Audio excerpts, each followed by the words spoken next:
Hey, welcome back, everyone, to another episode of the Legends of Sport podcast. I'm your host, Andy Bernstein. Our guest today may not be a household name, but he is truly a legend of sport. His name is Mark Thomashow. If you're a fan of Nike or have ever heard the Just Do It slogan, you'll enjoy hearing from Mark. Mark is a key behind-the-scenes player in the world of sports marketing. He spent 30 years in Nike's business affairs department and helped create some of the brand's most memorable and successful ad campaigns. Among many Nike initiatives and groundbreaking marketing campaigns, Mark was directly involved in Just Do It, Bo Knows, the Charles Barkley Not a Role Model commercial, and literally invented the iconic championship hats we now see as part of every college and professional sports championship. We talked about how all that happened, his life's journey from being an elementary school teacher and migrating from Boston to the Pacific Northwest, our common roots at the University of Massachusetts, as well as Mark's charitable work with the Sager Strong Foundation and the Earl Monroe Charter School. We also reminisced about Mark and Nike being sued by the Beatles for another infamous Nike ad campaign.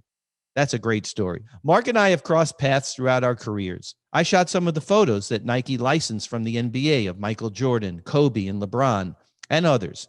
So it was really great to catch up with him in retirement, or as Mark puts it, he's retired, but not expired. This was a really fun interview and conversation for me, and I hope you will all enjoy it too. And as always, I'll see you on the backside. So welcome, Mark Thomashow, to the Legends of Sport podcast. I am so thrilled to have you as a guest, Mark. Your career, my career have kind of bisected. I don't know what the right word is along the way, but I'm really happy to see you. So where are you today? Where are you living, my friend? Beaverton, Oregon. Oh, okay. Home of Nike. Home of Nike. That's right. And how are you feeling? How did you and your family ride out the pandemic? It's great, Andy. I've been doing a lot of social distancing in retirement anyways. Mm-hmm. And actually the pandemic, it allowed me to connect with a lot of people who I wanted to connect with around the world, but via Zoom, people that I've worked with at Nike or other people in the sports industry who I have developed relationships with over the years. So Yeah. we handled it well. We were fortunate. It's interesting because, so much negative happened because of the pandemic. We don't even need to get into that. All the people, unfortunately, that passed away and people lost their jobs. But I take you as an optimist and somebody who, sort of looks at adversity and tries to make something good out of it. And I tend to try to do that, although my family and probably my Legends of Sport partners would say otherwise.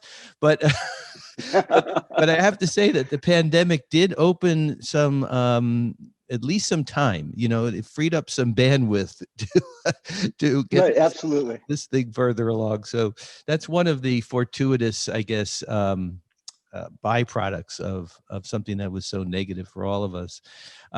So Mark, before we get into this interview about your legendary career in sports and marketing and everything that you've been responsible for and with, you and I have some coincidental history. Okay, you and I both went to UMass. You went there a few years before me, just a few, by the way. And I stayed all 4 years, Andy. Yeah, I'm sorry to say I left after my junior year, but I went in 75, and you had already left, right, by that point.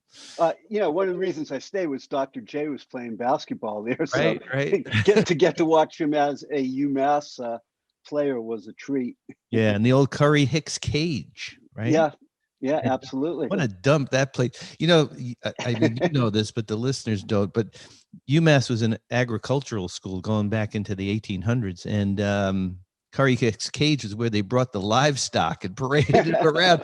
So the basketball court was literally on dirt. They put the hardwood on dirt. They didn't put anything to protect the dust and everything else. And I think we were a 1A school. We weren't a Division I at that point. Yeah. Right. No, I think when Doc played, I mean, it was the old Yankee conference. I mean, it was Yankee funny. I thought about this a lot. UConn was in the same league as UMass. Right.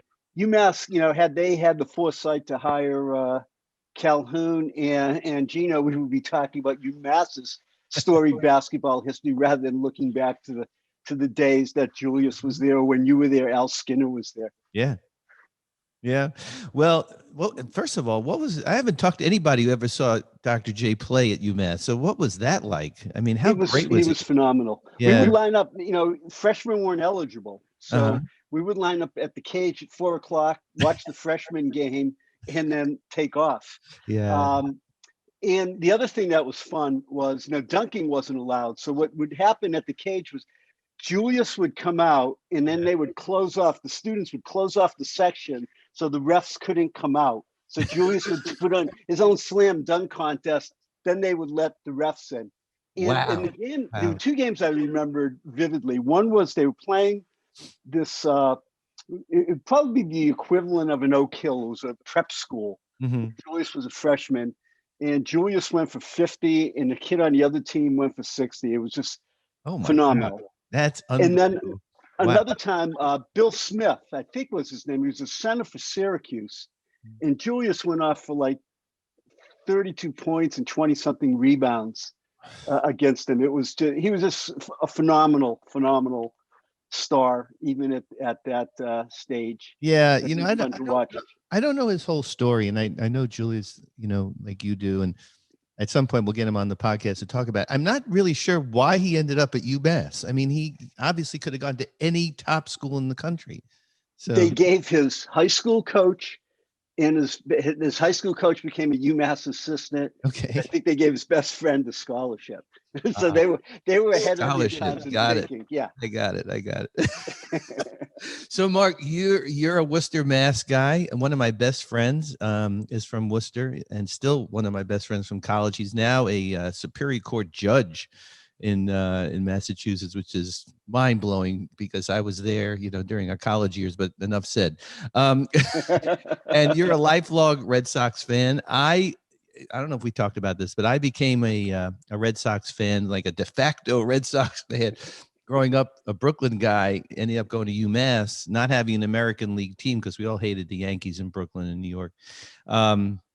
So I've been a Red Sox fan ever since I got to UMass, to Amherst in 75. I make a pilgrimage every year to Fenway. I just actually did a few weeks ago.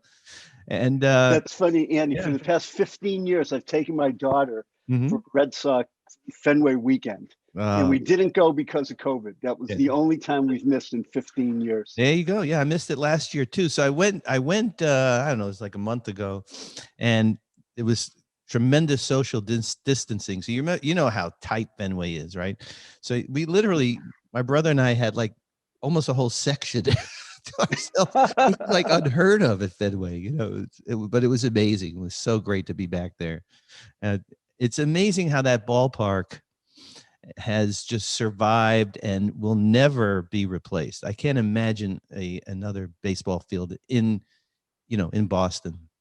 Oh, absolutely. No, they would run the owners out of town. There's something magical about coming through any of the tunnels, and there's the green monster staring at you, which is just a phenomenal experience, sports experience. Unbelievable. And how they kind of shoehorned it in, it's crazy. Yeah. I had Peter Guber on the podcast in season 1. Peter, of course, lifelong Red Sox fan, still has the Boston drawl, all these years in California. And he talked about being a kid and being on Yawkey Way and waiting for home runs to clear the green monster, So that's so funny. I did not know Guber was a Red Sox. I'm good friends with Mike Tolan. Yeah, and actually working with Mike on a project that's dear to my heart. Yeah. And I didn't realize Guber was a Red Sox fan. His stature it was already high in my opinion. That just takes him through the roof. Well, Legends of Sport podcast, above everything else, is a matchmaking service. So we, put people together who are Sox fans. So Mark, tell me in a nutshell, how was the Amherst experience for you back in the day? Because, you were there during civil rights era, during Vietnam protest era, all of that. I had just missed that, but there was obviously legendary stories about campus. What was it like for you? Yeah, it was a great place to be. There was a strong anti-war movement there. We went down to DC for the March on the Pentagon. Mm-hmm. And you have that, and then you have the whole hippie thing. We had biology professors who would, teach a course down by the lake, and they would, paint an undergraduate to see if it would attract any wildlife, and you would, weed had just started out, so it was a fun time to be there. I saw my first concerts there with Little Anthony and the Imperials. No kidding. And in the stadium? Did they have the stadium? No, that was at Curry Hicks. Oh, Curry Hicks. Oh my God. That's crazy. Yeah, amazing. I mean, I'm a big Springsteen fan. He actually played spring concert there one year. Like, oh, is that right? Might have been when you were there. I think it was 73, 74. I don't know, something like that. So before he became big.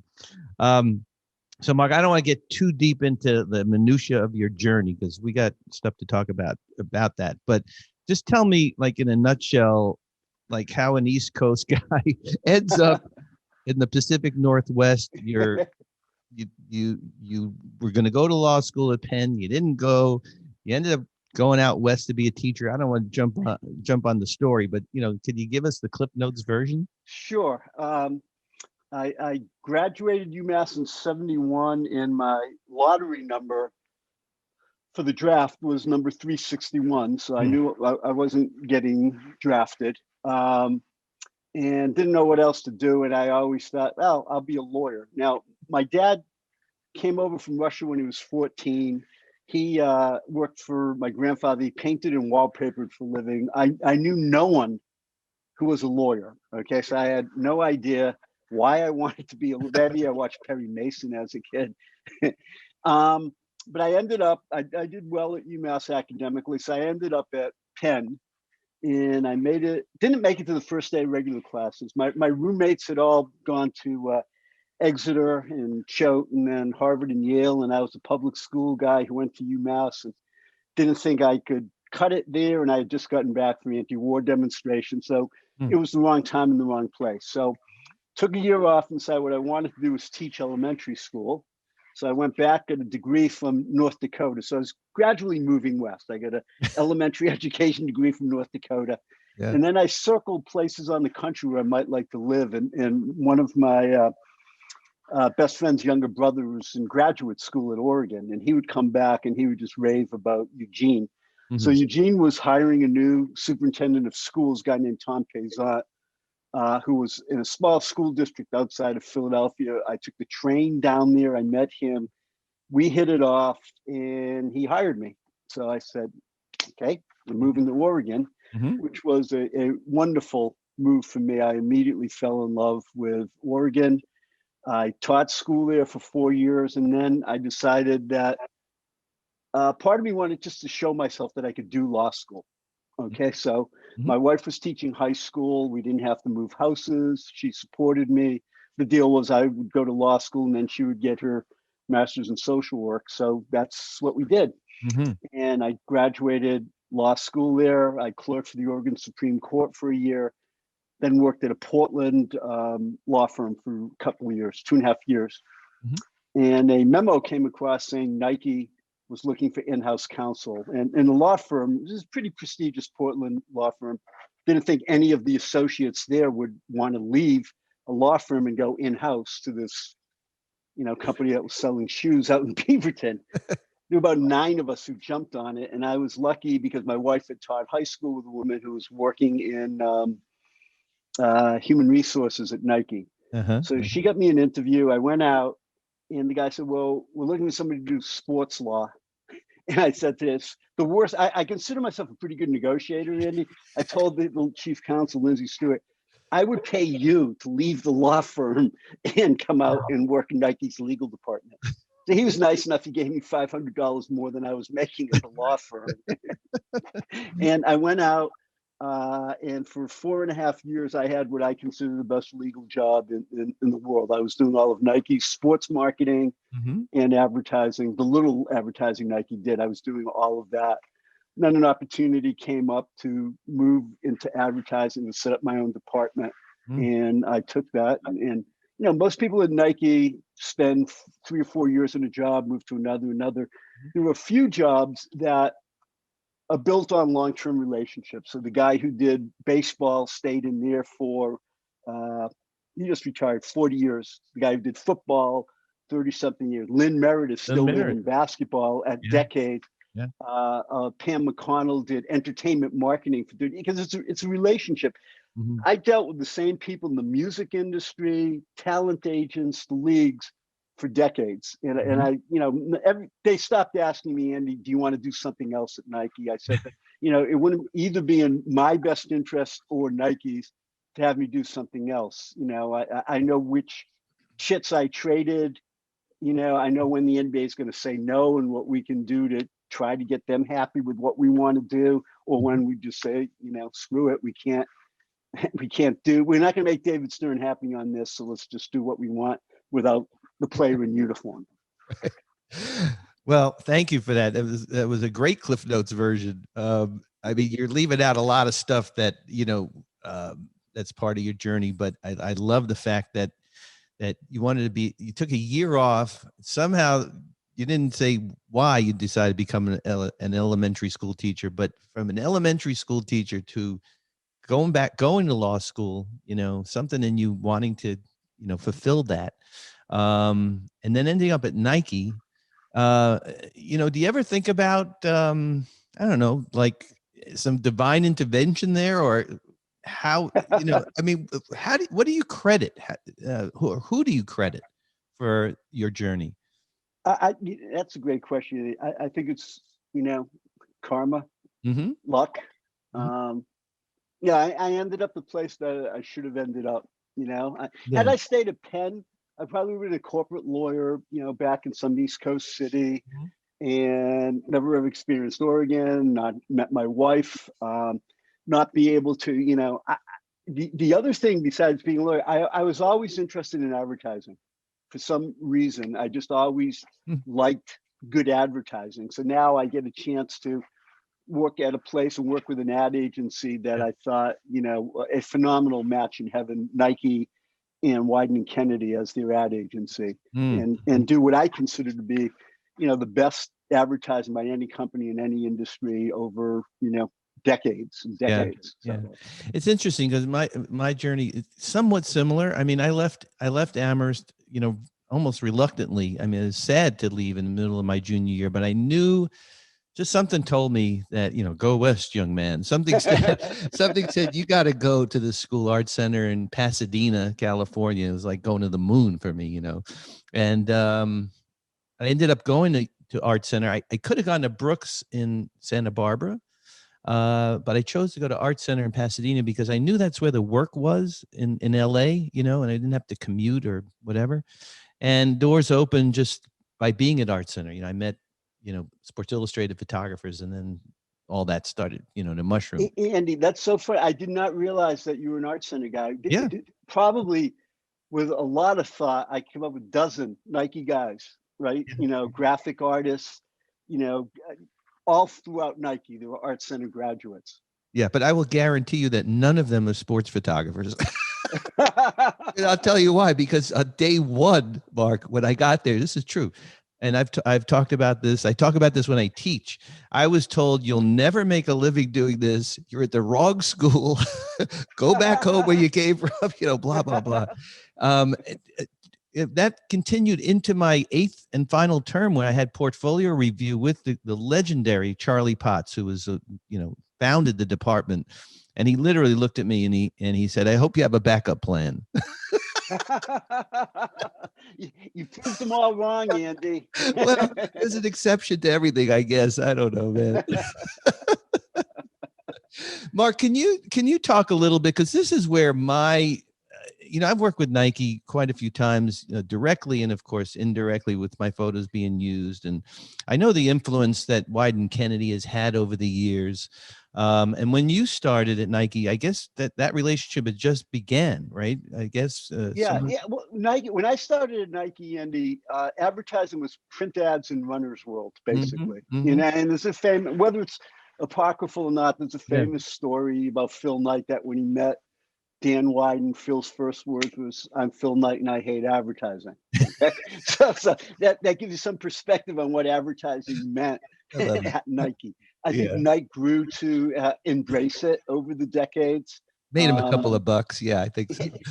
Well, the pillars and you'd have to put digital as the fourth leg. But the pillars at Nike were always the marketing, the athletes who wore the product, and making great products for athletes.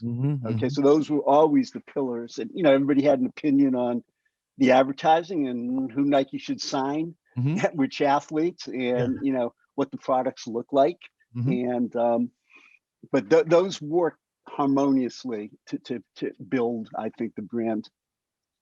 Yes, but Mark, can you talk about the relationship between a powerful and creative ad agency like Wieden and Kennedy and a powerful brand like Nike? And there are creative people on both sides. And in my 40 years, I've worked on both ends of it. I've worked directly for Nike. I've worked for the ad agency, be it Nike or Reebok, whoever it is, right? I never could figure out like who was running the show. Quite frankly. I mean, I know the ad agency, the creative director gets direction from the client. Can you explain that though, from the inside, how that works? Okay, now I'm the business affairs guy, Andy. I was the guy who they went to saying, we've decided we want Dennis Hopper in the ad, or Will Godzilla paired with Barkley. So go do that part.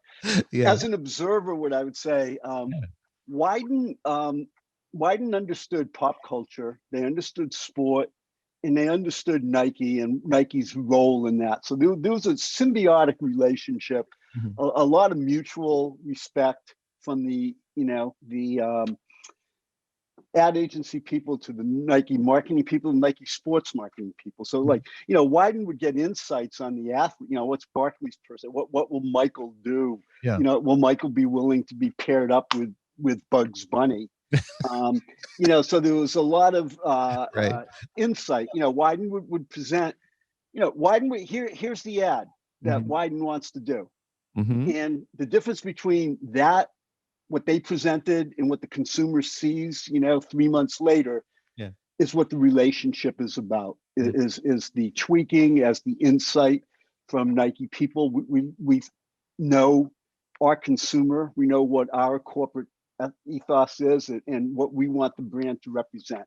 So I think there was a tremendous amount of mutual respect between the folks at Wieden and the people they're dealing with at Nike. So let me ask you this then: who had the wackiest ideas? Was it the Wieden Kennedy people, or was it the Nike people about Godzilla and Barkley and et cetera, et cetera?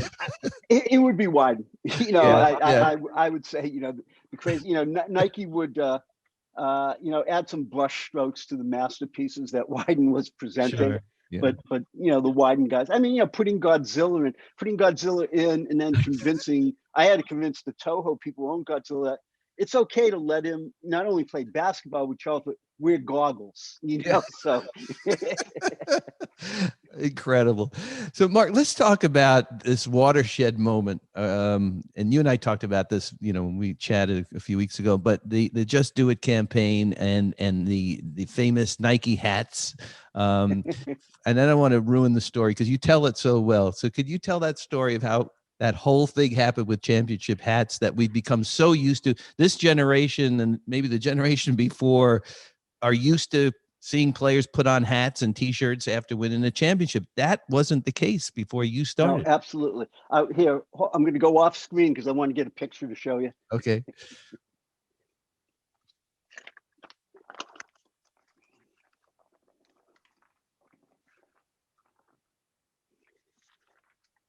Here are a couple. I don't know, Andy, can you see this? Oh, yeah. Yes. That's Brent Musburg, interviewing Steve Fisher with all the kids around him.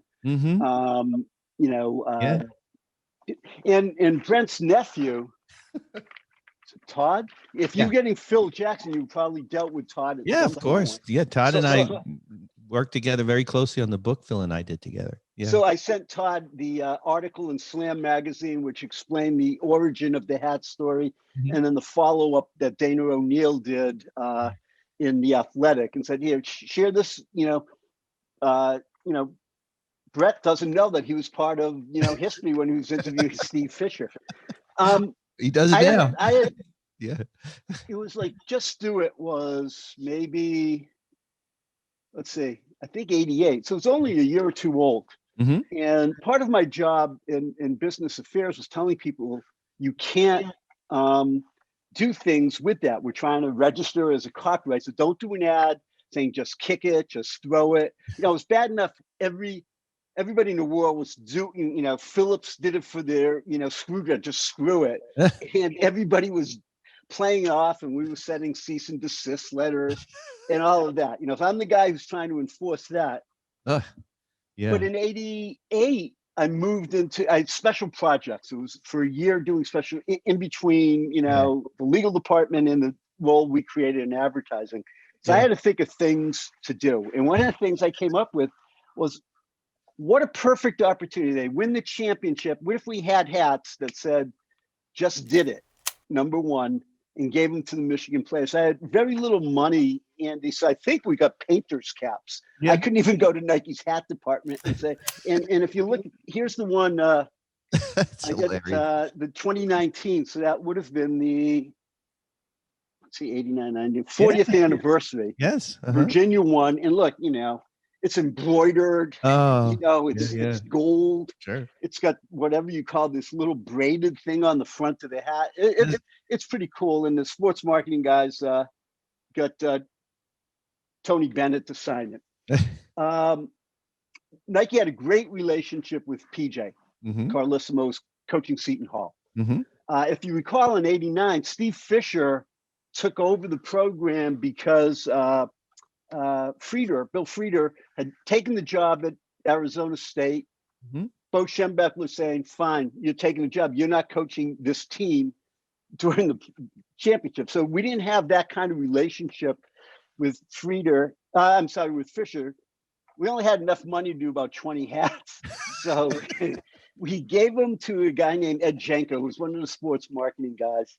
And he's attending a dinner at and I didn't know this part of it, Andy. For 30 years, I did not know how the hats that were intended for Seton Hall ended up on the Michigan kids' heads. Right, because Michigan won the championship, right? The hats were earmarked for Seton Hall. Yeah. So we made, fortunately, blue lettering on white hat worked in either case.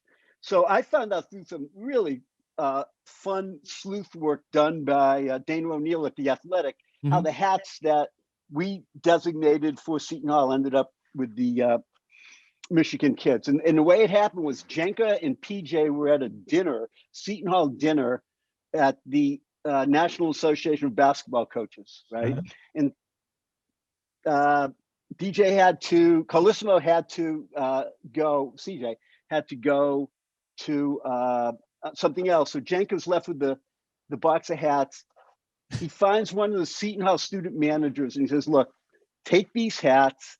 If you guys beat them, we really want you guys to win. You know, we know it's kind of a long shot, but if you win, take the hats, right? And, you know, give them to the players, okay? Game comes down to the wire. Seton Hall student manager sitting at the end of the desk. He takes the hats out. And if you recall, Seton Hall missed a game tying, you know, 3-point shot at the end. Yeah, Ramil Robinson or something. Ramil hit 2 free throws for Michigan to win, and then somebody from Seton Hall took a shot, missed. So the kid's left with the hats, thinking, oh, I get the hats, you know, what do I do with them? So he walks out on the court, and he starts handing them out to the Michigan players. He felt, the guy's name's Chris Crowell. He now works for Apple in the education division. And I told him, hey, Chris, you started the sports tradition. That's right? Unbelievable. What a story. Oh, and so he handed the Michigan players like, who is this guy? And he asked me, you know, somebody's giving me a hat. I'll put the hat on. And so that's how it started. The next year we did them for UNLV, and you know, Tarkanian, we get all of those. Yeah. The third year I got clever, Andy. I said, okay, UNLV is going to repeat. If you remember, they were like 34-0 or something going into the tournament. One of the great seasons ever. Yeah. Just do it number one again. You know, we made the hats up. UNLV gets beat by Duke, and was it the semifinals or the final? I don't remember. I don't remember. But just like with the NBA, you know, you make up 2 championship T-shirts, and the ones that you know you don't use, you donate to a third world country. So there were kids walking around with just did it again #1 hats somewhere in a third world country. Oh, So that's how the tradition started. Mark, I mean, it's beyond legendary. I mean, in advertising, in sports marketing, in just sports in general. I mean, what a story. How did this guy from The Athletic dig this up? Did he like look at footage or Dana something? O'Neill. Yeah. She's a woman, and she was doing a story. Okay. I don't know, Andy, if you remember Nike's Bracketville Yes, campaign. Okay, so she was doing a story on that, and somehow she got my name, and I tried to help her out with the story, and I just offhand mentioned about the hats. Yeah. And I said, I went to the Michigan athletic sports information director. He gave me the name of the kid. It's 30 years ago, right? Yeah. I tracked down all the Michigan kids. None of them said we didn't pass out any hats.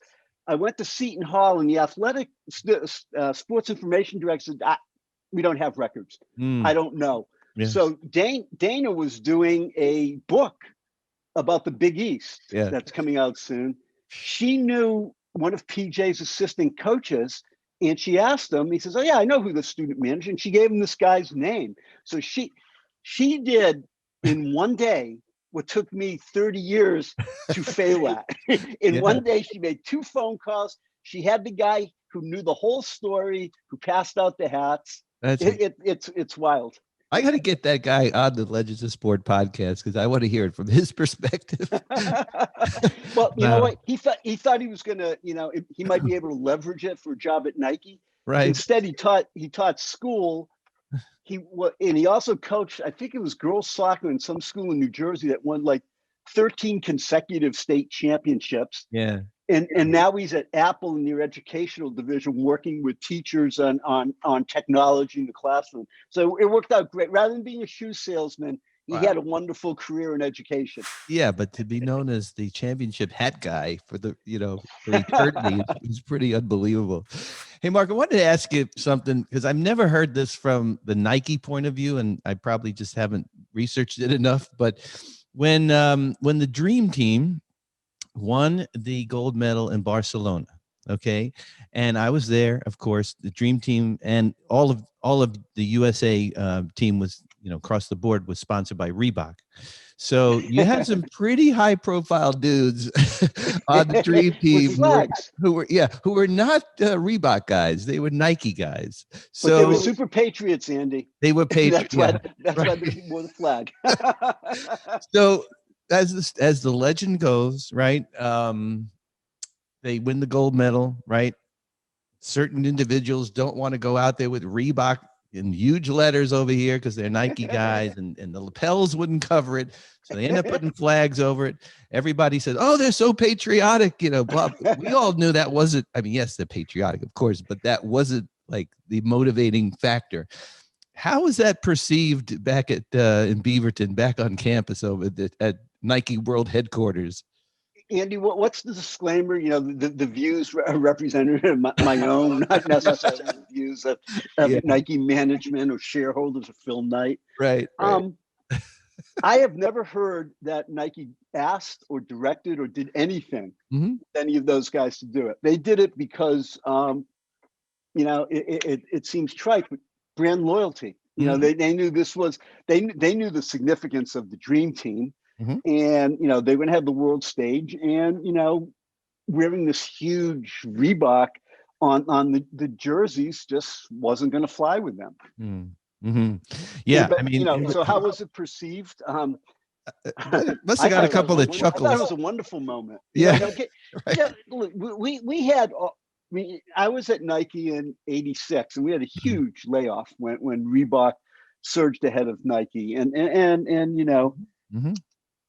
the shoe wars were the shoe wars that, every piece of exposure Reebok got was a piece that Nike didn't get.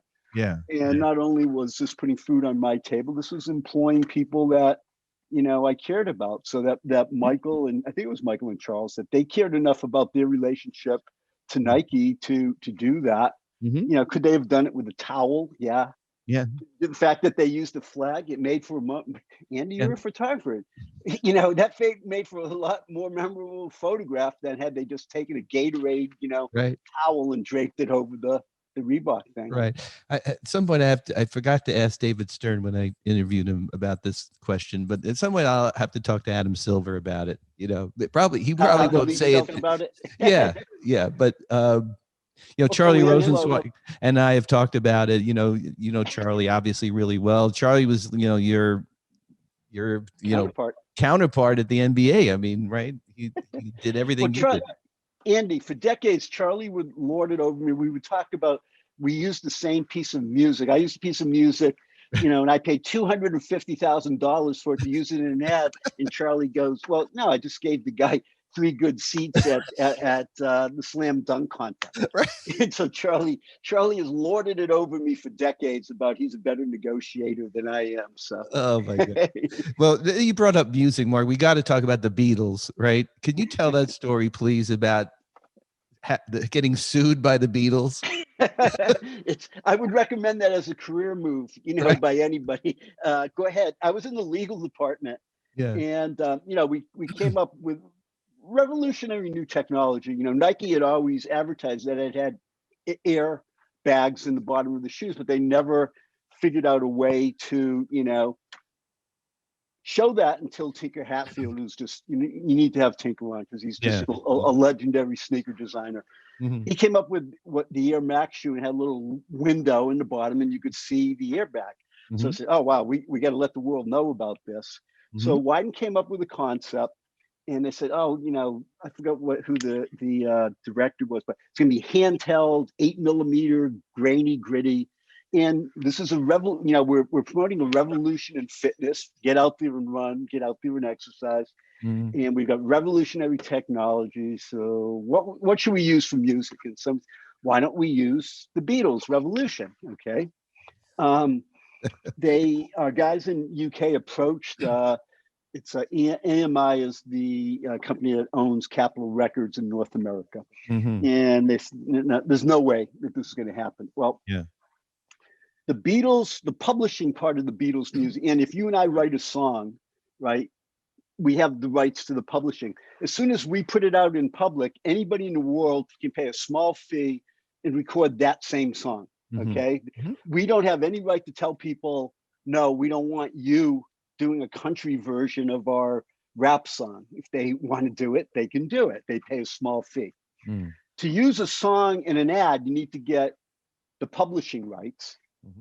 If you don't get that, you can't use the song. If you get that, then you decide, I want to use the original artist or I want to have somebody do a cover of it. Well, the Beatles sold their publishing rights to this guy named Sir Lou Grade, who was this big impresario in the UK. He sold them to Robert Holmes Accord, who was an Australian venture capitalist. Mm. Holmes Accord decides he wants to sell them. He's got 2 bidders, Michael Jackson and Paul McCartney. Now, Michael got interested in owning publishing because McCartney had told him, hey, Michael, this is, smart investment owning the publishing rights to some music. Mm. Michael outbid Paul and for his own music, by the way. For his own music, right? Michael outbid him. Yeah. And he also agreed to go to Australia and perform at Holmes Accord's wife's birthday party. Okay, wow. So now Michael comes back. Now he's the one who gets to say what happens with the Beatles catalog. Mm-hmm. I found, it's funny, I went through Branca, is a famous civil rights attorney in LA. I went to him because I read an article somewhere, this is before the internet, Andy. You had to do some research, figuring out who owns what. He said, no, the woman you have to talk with is Pat Lucas, and she's at SBK Music. Mm-hmm. So I contacted Pat. I was very fortunate. Pat had a 14-year-old son who was into Nike, into Jordan. I said, yeah, Michael will have a cameo in this ad. So she said, okay, here's the deal. Anything that John wrote or co-wrote, I go back to Yoko. She doesn't have any right to, say yay or nay, but as a courtesy, I go back to her. So she goes to Yoko and tells her, we're going to license this music to Nike, okay? So we get the publishing rights. Now we got to figure out how do we want the Beatles to do it. We don't want a cover band. Right. And that was going to be a problem because they said no, So I let Yoko through her then boyfriend, Sam Havitor was her and John's business manager, became Yoko's boyfriend. And I don't know if they got married or not, but I told Sam that, we're considering, we understand we can't get the Beatles. We can't even get a meeting with Capitol Records to talk about it. Wow. So we're considering using Julian Lennon. Okay. Mm-hmm. So for you pop music fans, Julian was John's son by his first marriage with Cynthia Lennon. Cynthia. Yep. Yeah.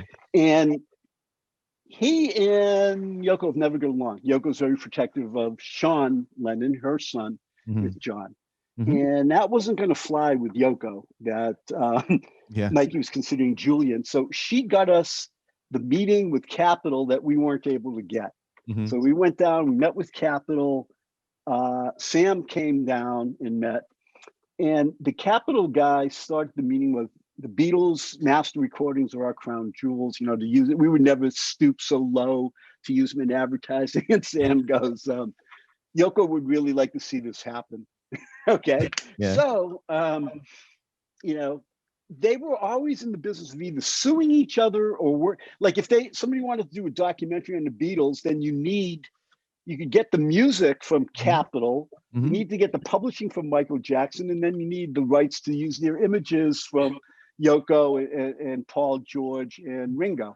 So they were either suing each other or they were in bed with each other on projects, which none of this I knew, Andy. I stumbled into this lawsuit. As we like to say, there's a lot of Michigas going on over there. There's a lot of Michigas going on with this group.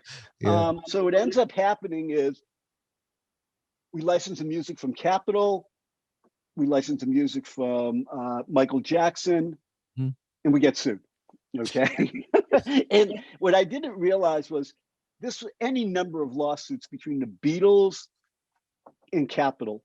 And the reason is the original deal giving Capitol the right to use the music, promote the music in the United States was probably written on a napkin somewhere. It wasn't any new deals now. It's technology that now exists or forever into the future. If there's new technology, it covers everything. Well, it didn't cover, or they maintain, the Beatles name, this doesn't cover CDs. CDs didn't exist at the time we gave you the rights. We want the judge, give us the rights back. We wanted, hundreds of millions of dollars in CD rights. And so they were always suing them on that.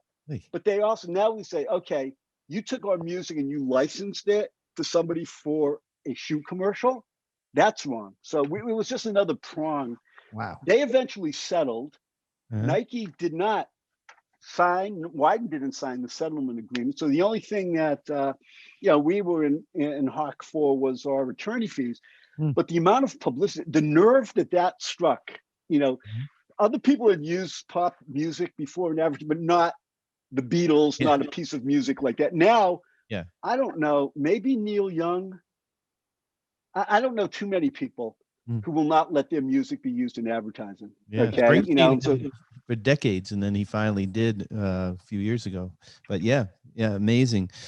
So that was a traumatic experience, but it also proved that the pop culture and advertising, are strange bedfellows, but they kind of could use each other to make some money, right? And I will see if I can help you, and I don't know if I can.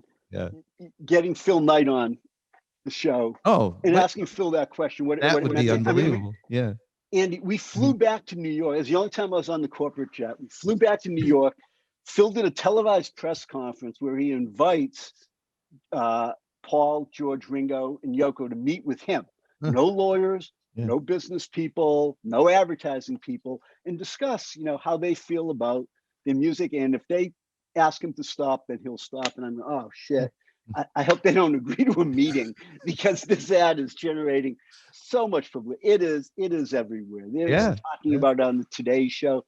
The National Enquirer is running a story that Michael Jackson said he had a dream that John Lennon came to him in his dream and told him to license the music to Nike. I mean, the amount of weird offshoots on this. And I think I probably have a somewhat biased view. I think it was a seminal moment in Nike's marketing because I think it showed everybody you don't want the power of your advertising to hinge on being sued by the Beatles, but you do something, unique and different with your advertising, marrying a couple things of pop culture, and look at the look at the result.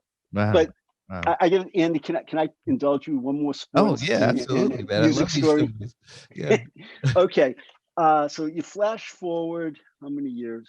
Well, first of all, we used instant karma in an ad, Mm-hmm. and Yoko that was up to her, Mm-hmm. and she was fine, and she donated the money that we paid to set up a scholarship fund at United Negro College Fund, a John Lennon scholarship fund, which is still in existence, and Oh, she was thrilled with that. We used an instant karma. She said this will expose John's music to a whole nother generation, which I think, I think the Beatles, I think Houston Revolution, in the controversy, I think it did expose.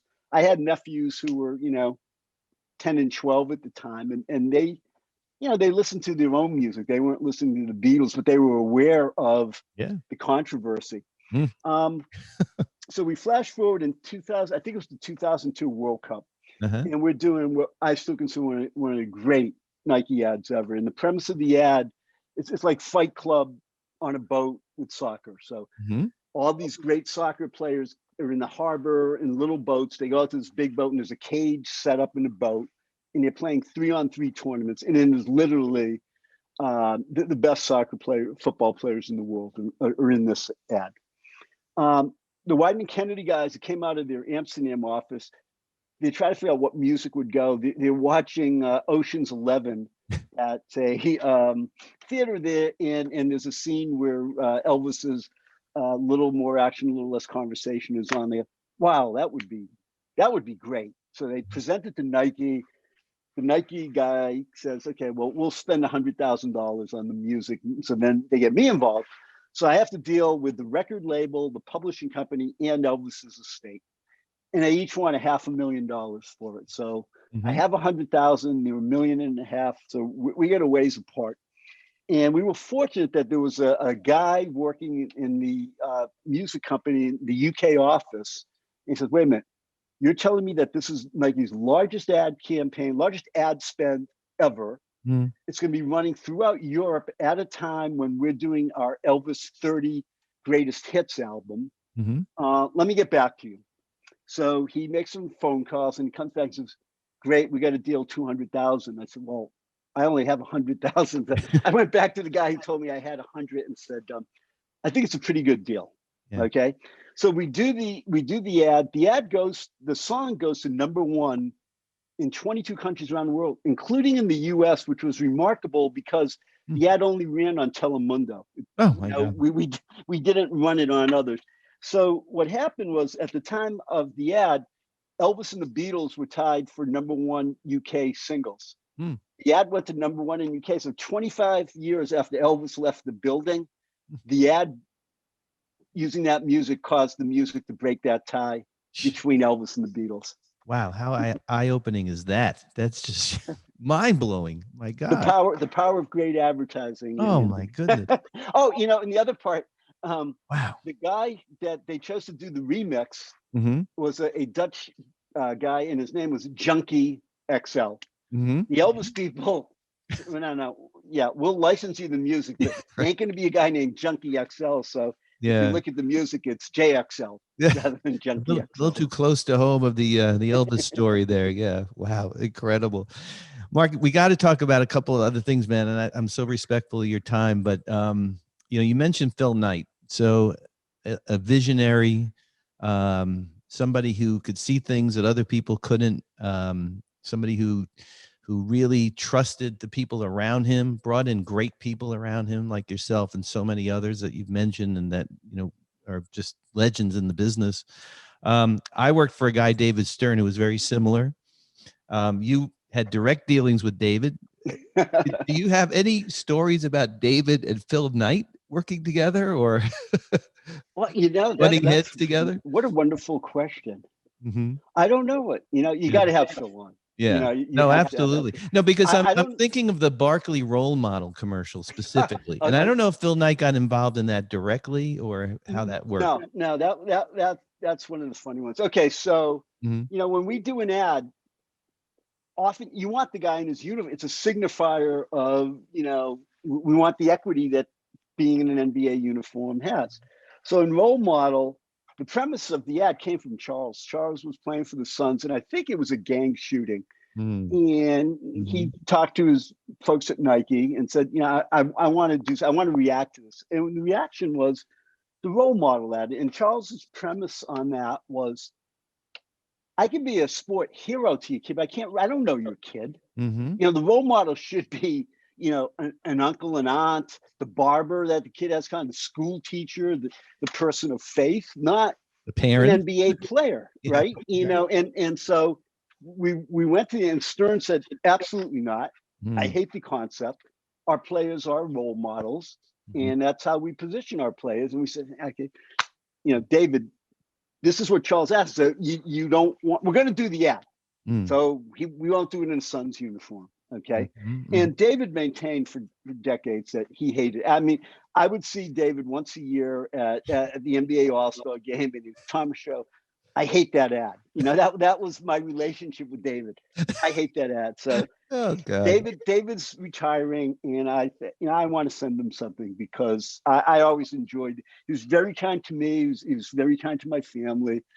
I want to send them something that would be meaningful for him. So I go to the Nike T-shirt guys, and I said, I want a T-shirt, and I want Barkley on the top saying, not a role model, and then Stern on the bottom saying role model. So this is the result, Andy. Andy, well, I would have sent you one of these. David was very restrictive. I think he let me send one to Welts because Welts was my oldest contact. Oh my God, sport. that's hilarious. Okay, so I visit David in his office after he's retired, and he's got it on a hanger on his wall. Yeah. Okay. Yeah. And then the next time I go, and I didn't. What's his longtime secretary's name? Linda Tosi. Yeah, Linda Tosi. Okay. Second meeting, he comes out. They put me in the foyer. He was at Louis Katz's old office. Yes, sure, on Fifth Avenue. That's where we did our interview. So he comes out and he's wearing a T-shirt, and I didn't have the force. Linda, here's my phone. Take a picture of me and David. So I think he eventually softened on that ad was. And if you had Charles, I mean, Charles will. I got to have Charles on. Yeah, I've been saying. Best thing he's ever done was that ad. Yeah, I've been talking to his agent Mark, and hopefully we'll get Charles on. Yeah, for sure. But the whole thing about role model and athletes, I mean, still to this day, obviously is being talked about, across the board in social media. And you guys opened up a huge can of worms there, but I think it was important to do. And I think Charles had something to say. And yeah, it was obviously going to be controversial, but what's your view on it, Andy? Or can you be a role model of somebody that doesn't know you, that doesn't interact with you? That's a really tough question. I think the answer is yes, but I would put an asterisk after it and say, but not number one role model, or not your chief role model, or one of many role models. I think it's. I don't think it's fair for an athlete, quite frankly, to say that they're not a role model, because these kids put so much that they're, and even especially now with social media and everything being scrutinized and seen, somebody puts his hand to his face on the bench, that has a meaning. It's like insane. And maybe it's parsing words, Andy. They can be an inspiration to kids. Yeah, that's a better word. But to me, a role model, there has to be an interaction. It's somebody who, I know what you're doing. This is how I live my life. I see what you're doing. You've come to me for advice. Here is my advice that, give you something to go back and think about. I think that's great when they have that kind of interaction. Yeah, I think you're right. I think Charles's point, and I don't want to speak for him, but I think his point is, just because I put a ball in a basket doesn't mean I'm somebody that you should pattern your life on, So an inspiration. Yeah. I think it was raise your kid, I think Right. was the line. And Right. it was asking people be more involved, Yeah. Yeah. join Big Brother, Big Sister, Yeah. and have that kind of relationship, that two-way relationship. Yeah. Hey, I look, Very I true. love what, and as a former school teacher, Mm-hmm. I love what Jalen's doing with his academy and LeBron's efforts in education. George Gervin's been doing it, for decades in San Antonio, and David Robinson, the ones who are saying education is a way to reach a lot of kids on a level, and I want to put my energies, my philanthropic efforts towards that. Well, then let's talk about your direct involvement with the Earl Monroe Charter School. I mean, how did that come about, and what's the mission? Dan Cloris, the guy who did Basketball Loves, and one of the most fascinating people that I've ever met. Legendary PR guy in New York, author, playwright, movie producer. And I don't know if it was through Charlie. I had heard about the school, and basically it's going to be, with a ball and a book, you can change the world. So it's going to be a high school in New York, and it's for kids. My understanding is for kids who want to do something with basketball as a career. Not, I want to play in the NBA. It's, I want to, sell tickets at Madison Square Garden. I want to be a graphic designer in the NBA's graphic design department. I want to be a trainer, a physical therapist. Really unique kinds of things. And I talked to you about this, Andy. Part of me being on the Legends of Sport, I'm gonna hear a lot from people I work with, relatives, people. You're too humble. Like that's the thing that endears you to myself and a lot of people, but you're way too humble, Mark, because Andy, you got to check. You go on Earl Monroe's thing, and then you take a look on his board of advisors. And, he lists them alphabetically, so he's starting with, Val Ackerman, Adam Silver, and he's got Russ Granick, he's got William Wesley, he's got movers and shakers in the New York, real estate, finance. So what I had to contribute is maybe I can introduce you to some. He's looking for financing, but more than just financing, companies that want to be involved, with the school. Like they have offices in New York, so they're looking for mentors and stuff. And he's done a phenomenal job. So I've introduced him to a couple of contacts that I had that he eventually might have got to on his own. But I took out a couple steps. He didn't have to go on LinkedIn. He didn't have to Google it with some companies that I had dealt with for decades. So that's my contribution, is to try to help him get funding and to look at what the school's mission is. I'm going to ask, can I mentor a kid on Zoom? I don't get back to New York that often to have that kind of, but I can talk to kids about both the legal and the advertising, the business affairs aspects of basketball, because I spent the career doing that. So have you had Dan on?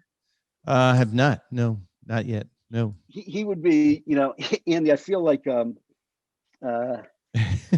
matchmaker, but having Dan on, booking agent. You're also going to have Tom Fox. Tom? I know the name Tom Fox. I don't know him personally. So Tom is, to me, he's one of the top sports marketing guys in the world. So he was at Gatorade for a long time. He was at the NBA in Asia. He was for Nike in Asia. Then he worked at Wasserman. Then he became the chief marketing officer for Arsenal, the president of Aston Villa, then the president of San Jose, and now he's the president of this thing called Phase Club. I don't know if you've got young people 12 to 22 in your orbit. Ask them about this thing called Phase Club. It's a platform for gamers. Really? And so Tom, that's where he is now, and he is the breadth of his experiences in two continents in the sports, 3 continents, Europe, Asia, in North America. He'd be a fascinating guest for you. Oh, So, that's great. Andy, let me, maybe I can be a legendary matchmaker. And We could use all the help we help you could get find some people. booking guests and guests of that in that stratosphere for sure, Mark, for sure. Because part of the mission of Legends of Sport is to bring people like yourself who have been in the background, quite frankly, from the public, but not from all of us in the business, and bring forth your stories and where you started, and so inspiring, but also the history that you've made in sports. I mean, it's amazing. And the other thing is, if we can help in any way here at Legends of Sport, and me personally with Earl Monroe's Charter School, happy to do it in terms of any auction items or having somebody on. Having Earl, Yeah, I would love Dan to have and Earl. Earl on. I grew up watching Earl the Pearl Monroe playing for the Knicks, so that would be amazing to have him on. Hey, Mark. What, Andy? Yeah. I'll send an email introducing you to Dan, because I don't want, I'm not a spokesman for the school. He is so passionate about it, and it is such a unique idea. Taking kids' love of basketball and saying, you're not going to be an NBA player. This isn't, go to Oak Hill if you want to be an NBA player. You want a career combining your passion for basketball with your passion to be a graphic artist, or your self-knowledge that I could work in sales, or I want to be a physical therapist. Let's get all of that together to help you on your way to what you want to do. And Dan and Earl would be, phenomenal guests for you. Yeah, it's so interesting because we have an intern, Brandon Zhu, who works for us. Started in high school. I'm located in South Pasadena. We're partnered with the South Pasadena Unified School District. They send us interns, who get credit. I mean, the school's right down the street. He came to us, I think, in his junior year, ended up getting a scholarship to Bucknell, and likes sports, but he never wanted to play sports. He wants to be a sports lawyer. That's like his whole thing. And he started with us to kind of learn from the inside a little bit about, how sports works. And now the kid is looking for a job. So I'm putting that out publicly. He's looking for a job. Did he go to law school? He's about to go to law school. He's going to, the pandemic put him behind about a year. He had to do school from home, but he is looking at law schools right now. Andy, I would love to meet the kid and help him out, because I know a lot of people who are sports lawyers, either working for agencies, or Nike has a huge, I like to tell people, Andy, when I started, I was the Nike attorney for sports law, right? Yeah. They now have, I'll bet you they have 20 around the world. Unbelievable. So I said, I must have been good. No, the business has exponentially blown up. Hey, but I can relate. I have a lot of people that I would put him in touch with. Thank you. I appreciate that. We'll talk about that. That's really, really generous of you. I mean, I can relate to that, Mark. When I started with the NBA, it was half of a floor on the Olympic Tower on Fifth Avenue. I don't know who was on the other half of the floor, but NBA properties had just literally started with 4 people, and NBA entertainment hadn't started yet. And now it's worldwide, every continent, blah, blah, blah. So, and Andy, when I watch NBA games, right, I want to see who's on Celebrity Roll, and then is Andy underneath the basket taking pictures. Those are my two markers for NBA. Well, thank you. And so I have one last thing I want to talk to you about, Mark. Is my dear friend and great friend of Nike for a long time, the great Kobe Bryant. And I want to know if you had any personal stories, memories, something inspiring about Kobe you could share with us. I didn't interact with him. I'll be honest. But everybody who did loved their interactions. I remember one guy in particular, a Dutch guy for Nike, Richard Mulder, who worked in Nike advertising, and he was one of the guys that the ad agency listened to, right? And Mulder, he learned to love American sports, and Kobe was far and away his sports. He loved working with him. He loved the energy that Kobe did. They had, it was funny, like when we did the ad, the Kobe system, which Kobe was out there talking, we get Tony Robbins to do a cameo. That was such a Richard Branson, just because it's Kobe. Yes, of course I'll do. Kanye did an ad with Kobe because it's Kobe. So when you have that, transcended an athlete, Mm. it makes everybody's job Yeah. easier Yeah. because people want to be associated, with him. Mm-hmm. Yeah, I hear you, man. Miss him terribly, but the legacy lives on, and it's amazing. So, Mark, your last thing, your signature on your email says "retired, not expired." I love that. So, what does that mean? Well, first, what it means. Okay, so I'm a lifelong Red Sox fan. Right. So I didn't bother to register it, and like 2 years after I retired, I see David Ortiz is doing T-shirts, retired, not expired. Oh my God! Did you send And I go, the oh my God, licensing lawyer? Did I send Ortiz a cease and desist letter? I said, no, there's a little lesson there. If you have a good idea, do something with it. Right, like Pat Riley, when Pat Riley trademarked repeat. Right. Half of my time at Nike was dealing with Pat Riley because we wanted to do T-shirts or something with a trademark that he owned. He was a very clever guy. Hilarious. I think what it means is you don't stop wanting to contribute or interacting with people and stuff just because you retired. People ask me, like, do you miss Nike? Do you miss working there? And I say, I don't miss doing deals. My first big deal was the Beatles, and one of my last one was convincing Dick Gregory.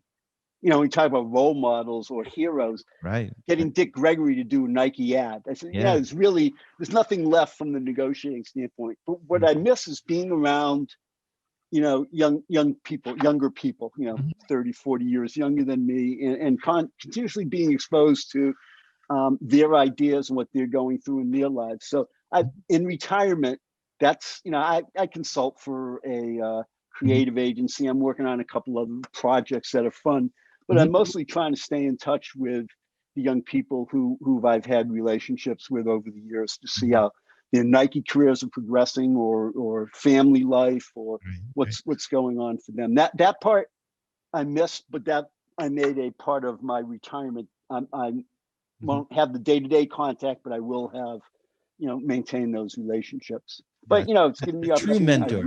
A true mentor. Pardon? That's what you are. Yeah. I appreciate that. Yeah. I like to try. I try, Andy. Well, I think somebody once, Tommy Lasorda once said, "I don't need people who try. I need people who do." You're still involved with the Sager Strong Foundation, right? Which you've been very involved with for a long time, right? Yeah. I'm totally transparent. Stacy asked me to join the board. Okay. And I declined. I said, Stacy, what you want to do is call David Levy at Turner and have him put one of his salespeople, because what you want on the board is for people to go out and get the Cokes and the McDonald's and the Nikes of the world to contribute. And Dan didn't ask me to do this, on the Earl Monroe School. I don't like calling people and asking them for money. I'm not good at it. I'm not a good salesman. Right. So, I'll have my contribution be the T-shirt and the shoe, right? You did that special edition shoe? I got Nike to, do the shoe. Very, very talented design. Jonathan Johnson Griffin at Nike went down to MD Anderson and met with Craig and Stacy and came up with the Sager Strong shoe. And then they did, I think it was with it wasn't Fanatics. I forget, Bleacher Report. They auctioned. It wasn't an auction. They just said, "Here's the price. You got 100 of them," and they sold them for $1,400 each. So they raised $140,000. And then I went back to Nike. Said, "Hey, you did the shoe. This is in retirement. How about a T-shirt? Let's do a T-shirt. One of those fake tuxedo shirts. But it'll be the jacket that Craig wore at the ESPYs when he got the Valvano Award." And I was told, "No, we can't." And I talked to a guy who had been in charge of the basketball apparel. I said, they did a shoe. He said, "Much easier to get a shoe done at Nike than a T-shirt." So we found somebody else to do the T-shirt. But that was, I have that shirt. It's an amazing shirt. I love that shirt. And Andy, I got, through my long-term dealings with NBA teams, I knew about 8 or 9 team presidents, and then Rick Welts got involved and he hooked me up. So we had 16 NBA teams doing like team photos Yeah. with them all in the shirt and Yeah. sending it. And that meant a lot to Craig. I mean, he had to know how much he was loved, Yeah. but seeing everybody embrace that, from Spike and Samuel L. Jackson to Billy Crystal wearing it at the games, and Amazing. Willie the Wolverine. I don't know if Yep. people know this about Craig, but he was Willie the Wolverine when he was at Northwestern. He was the mascot. No way. Yeah. It doesn't surprise me, but yeah, that's incredible. So I got the current Willie to wear it and send them from one Willie to another. So that was that's so that awesome. was nice when you can Mhm. do something nice for somebody who was so heroic in his battle with cancer, was so inspirational to so many people. And the league, you got to say, the league has been extraordinary. His kids from his marriage with Stacy have been ball boy and ball girl for long time at the All-Star game. I've photographed them every year, and it's great to see her. I saw her at the NBA Awards, not, of course we had COVID, but before that, and Hall of Fame. And, it's wonderful that she's continuing to be out there and raising a lot of money for the foundation and for awareness too, which is, vital. No, Stacy's great. Well, Mark, I can't. We could talk for hours, and we probably will next time if we see each other. I got to make a trip up to the Pacific Northwest. We have really good friends in Seattle, and we also have friends who just moved. My daughter, my 13-year-old, has a really close friend whose family moved to Portland. So we might head up I-5 and make a stop over there. I tell people a wonderful road trip is Vancouver, Victoria, Seattle, Portland. Each city has its own charm. And Andy, tour of the Nike campus, dinner at Shea Thomashow, barbecued salmon. We got you covered. I love it. I want to go fishing with you because I saw that picture on the podcast. What was the name of that? The No Finish Line podcast. And there was this great picture of the gigantic salmon. So, we had to, it's. You can only keep them at certain times and certain fish. So I got to reel it in, hold it, take a photograph, put it back, and let it swim off. But we'll do a fishing charter on the Columbia. Oh, Mark, you got it, buddy. Fun. Twist my arm on that. Listen, I can't thank you enough for your time and really sharing all your wisdom and your history and just being the mensch that you are, my friend. Because you again, people don't know you by name, but when if we just point to one thing, is the championship hats, right? And if we can get that point across on this podcast, that here's the guy. When you see a hat on a dude's head, that's the guy who did it.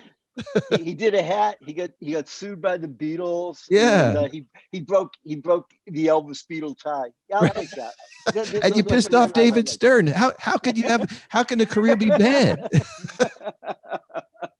Mark, you're a good man, and I appreciate it so much. And thanks for being a legend and a guest, a really great guest on the Legends of Sport podcast. Thanks so much. I appreciate you having me on. Thank you, buddy. And tell Veronica thanks for. I know I may not. I did everything but shave. I put on this is the only dress shirt I've worn in 6 years in retirement, and I combed my hair and I dressed my background. So I went all out, but shaving was one thing I can't. Well, a UMass guy, has to take care of another UMass guy, right? So absolutely. Mark, take care, my friend. Thanks so much. Take care, Andy. This really was fun. Yep.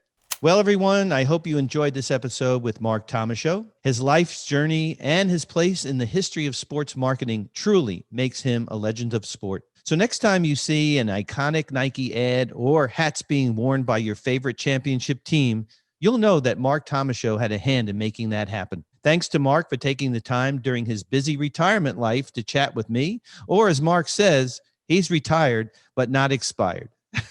I love that. Thanks also, as always, to my producer and researcher, Veronica Ahn. Thanks, everyone, for continuing to download and subscribe to our podcast. A reminder that you can find us on the LA Times app and online, as well as your favorite podcast platforms, including Apple and Spotify. So keep following us on Instagram at Legends of Sport, Twitter at Legends_of_Sport, our blog, legendsofsport.blog, and our TikTok and YouTube channels, Legends of Sport. You can find my photography on Instagram at ADB Photo Inc. So thanks, everyone. We'll be back in 2 weeks with another great guest and episode. Please check our social media for the announcement. Until then, stay safe and stay well. See y'all.